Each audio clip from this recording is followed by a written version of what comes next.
বন্ধুরা, এখানে এই ছেলে তার বউকে নিয়ে ঘুরতে যাচ্ছিল এবং তার মায়ের হাতে কিছু টাকা দিল। এটা দেখে তার বউ খুবই রাগারাগি করলো এবং তার মায়ের কাছ থেকে টাকাগুলো নিয়ে নিল এবং তাকে খুবই বকাবকি করতে লাগলো, তার সাথে খুবই খারাপ ব্যবহার করতে। এই দেখে ছেলেটি দৌড়ে এখান থেকে চলে যায় এবং গাড়িতে গিয়ে সে সেখান থেকে কিছু খাবার নিয়ে তার মায়ের কাছে চলে আসে। এদিকে বৃদ্ধা মহিলাটি কিছুই বলছিল না, সে চুপ করে শুধু শুনছিল সব। লোকটা যখন খাবারের ব্যাগ নিয়ে এখানে আসলে সে সব খাবারগুলো চেক করলো, আবার দেখলো তার ভিতরে টাকা আছে কিনা এবং এখান থেকে চলে গেল। তারপর ছেলেটি কাঁদতে কাঁদতে ওখানে পড়ে থাকা সব খাবারগুলো কুড়িয়ে নিল এবং ছেলেটির কান্না দেখে ছেলেটির মাও কাঁদতে থাকলো এবং ছেলেটি এক পর্যায়ে একটি খাবারের প্যাকেট ছিঁড়ল এবং তার মাকে খাইয়ে দিল এবং কাঁদতে কাঁদতে বলল, মা, তুমি আমাকে মাফ করে দাও।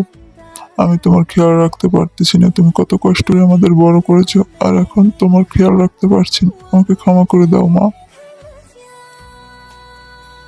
ছেলেটির কথা শুনে ছেলেটির মাও খুব কাঁদতে লাগলো এবং বলল, বাবা তুই কাঁদিস না, আমি তোর উপর